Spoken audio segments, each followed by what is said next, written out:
ഈ മിനിമൈസർ നമ്മളൊരു 10 മിനിറ്റെങ്കിലും നമ്മുടെ നന്നായി മുഖത്ത് അപ്ലൈ ചെയ്തിട്ട് നമ്മൾ മുഖം നന്നായി മസാജ് ചെയ്യണം കേട്ടോ.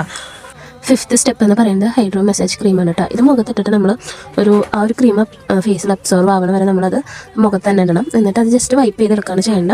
വെള്ളത്തോണ്ട് നമ്മൾ കഴുകി കളയരുത് കേട്ടോ. ഞാൻ രാത്രി യൂസ് ചെയ്ത കാരണം സമയപരിമിതി ഉള്ളതുകൊണ്ടൊക്കെ തന്നെ ഞാനിത് വേഗം കംപ്ലീറ്റ് അബ്സോർവ് ആവണതിൻ്റെ ഉള്ളിൽ ഞാനിത് വൈപ്പ് ചെയ്ത് കളയുക ചെയ്തത്. 6th സ്റ്റെപ്പ് എന്ന് പറയുന്നത് കോൺകറക്റ്റഡ് ഫേസറാണ്.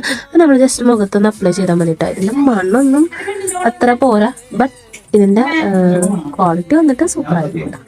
ഇതൊരു ജെൽ ടൈപ്പ് സെറല്ല, ഇത് ജസ്റ്റ് നമ്മൾ ഓയിൽ മുഖത്ത് അപ്ലൈ ചെയ്യുന്ന പോലെ തന്നെയായിരുന്നു കേട്ടോ. ഇതിൻ്റെ ടെക്സ്ചർ വന്നിട്ട് നമ്മളത് മുഖത്ത് അപ്ലൈ ചെയ്തിട്ട് എപ്പോഴും നമ്മൾ അപ്ലൈ ചെയ്യുന്ന പോലെ തന്നെ നമ്മൾ മുഖം കഴുത്ത് നന്നായി നമ്മൾ മസാജ് ചെയ്യണം കേട്ടോ. നല്ലൊരു ഫുൾ മുഖത്തൊരു ഓയിലി ടെക്സ്ചർ തന്നെയാണ് വരുന്നത്. വേറെ മറിച്ചിട്ട് ഇതിന് സൈഡ് എഫക്റ്റ് ഒന്നും എനിക്കുണ്ടായില്ല. വേറെ എന്താ പറയുക, മുഖത്ത് നീറ്റിലോ അങ്ങനത്തെ ഒന്നും ഉണ്ടായില്ല. ജസ്റ്റ് നമ്മളെല്ലാം കഴിഞ്ഞിട്ട് മസാജൊക്കെ കഴിഞ്ഞിട്ട് ഒരു 15 മിനിറ്റ് കഴിഞ്ഞിട്ട് നമ്മൾ ജസ്റ്റ് മുഖം കോട്ടൻ്റെ കോട്ടനോട് നമ്മൾ മുഖം വൈപ്പ് ചെയ്ത് കഴുകുക ഞാൻ ചെയ്തത് കേട്ടോ.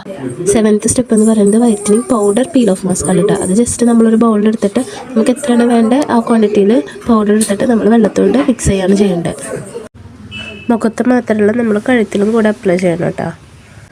എന്നിട്ട് നന്നായി ഡ്രൈ ആയതിൻ്റെ ശേഷമാണ് നമ്മളത് പീൽ ഓഫ് ചെയ്യേണ്ടത്. ഞാൻ അത്ര സമയം വെച്ചില്ല, ഞാൻ നൈറ്റായിരുന്നു ചെയ്ത കാരണം ഞാൻ വേഗം അത്ര ഡ്രൈ ആകുമ്പോഴത്തേനും ഞാൻ ഫുള്ളത് പീൽ ഓഫ് ചെയ്ത് കളഞ്ഞു. ഈ മാസ്ക് യൂസ് ചെയ്തപ്പോൾ തന്നെ ഭയങ്കര കൂളിംഗ് ആയിരുന്നു. അത് ഡ്രൈ ആയിരിക്കുമ്പോഴൊന്നും അത്ര അങ്ങനെ മുഖം ഇങ്ങനെ വലിയണ പോലെ അങ്ങനത്തെ ഇതൊന്നും തോന്നിയില്ല. നല്ലൊരു തണുപ്പ് പോലെയാണ് എനിക്ക് ഫീൽ ചെയ്തത്. എല്ലാം കഴിഞ്ഞ് ഞാൻ മുഖം നന്നായി വാഷ് ചെയ്തതിൻ്റെ ശേഷം 8ാമത്തെ സ്റ്റെപ്പ് എന്ന് പറയുന്നത് ഒരു സൺസ്ക്രീൻ ആയിരുന്നു. ഞാനത് രാത്രി എല്ലാം പാക്ക് ഇട്ട കാരണം ഞാനത് പിറ്റേ ദിവസം മോർണിംഗ് ആണ് ഇട്ടത്. ഞാൻ സൺസ്ക്രീൻ ഇട്ടത്, പീൽ ഓഫ് മാസ്ക് അല്ല, സോറി.